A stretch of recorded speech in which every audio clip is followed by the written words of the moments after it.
كل سنة وانتم طيبين. النهاردة هنعمل القرص الفلاحي الطرية في البيت بطريقة سهلة جدا، متاخدش وقت خالص وطعمها بجد خطير. وبرده لو عايزينها مقرمشة هقول لكم برده ازاي تخلوها برده ناشفة شوية. اللي بيحبوها مقرمشة شوية ناشفة شوية او بتحبوها طرية هعرفكم الطريقة ازاي. شوفوا جمالها، طعمها خطير. يلا نبتدي. بسم الله الرحمن الرحيم. معانا حوالي 2 كيلو دقيق وهنكون نخلينه كويس.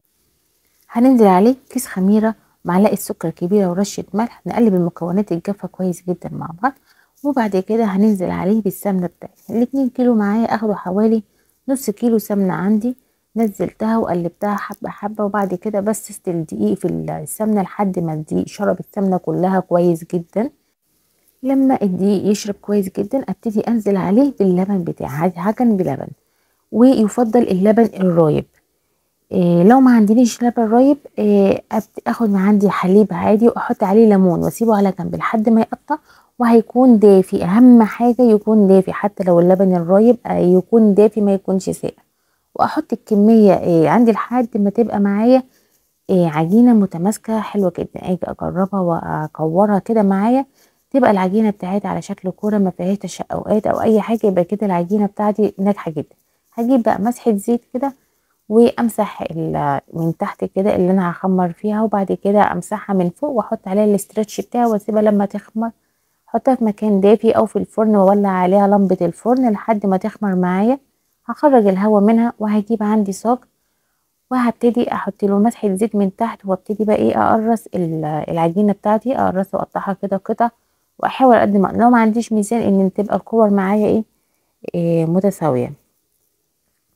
هقرص العجينه كلها معايا وهسيبها تخمر. انا عموما قبل ما تخلصي العجينه بتاعتك هتكون اول كور عندك عملتيها هتبتدي ان هي هتكون خمرت معايا الكور، لان اهم حاجه اسيبها لما ترتاح كده وتعلى معايا وتضاعف حجمها تاني عشان تطلع معايا القرصايه حلوه كده. انا خلصت الكور معايا بتاعتي كلها، قطعتها كلها وقرصتها كلها كور كده. شوفوا الجمال بتاعها، هي كده خمرت معايا خلاص وتضاعف حجم الكوره بتاعتي.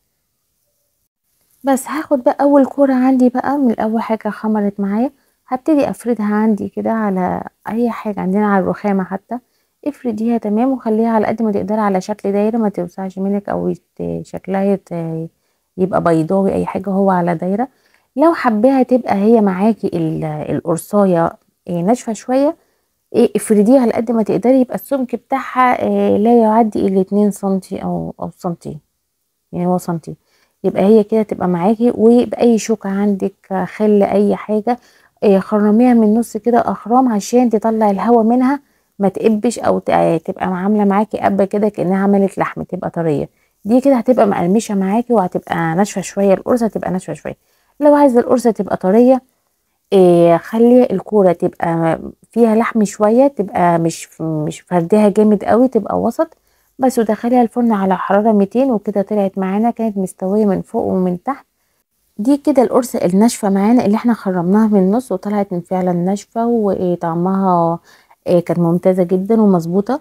والقرصه الطريه معانا اللي احنا ما خرمناهاش وسبناها السمك بتاعها عالي شويه، طلعت برضو طريه طريه وطعمها بجد خطير. ولو عجبكم الفيديو ياريت تدعمونا بالاشتراك في القناه واللايك والشير عشان توصلكوا كل وصفاتنا وفيديوهاتنا الجديده.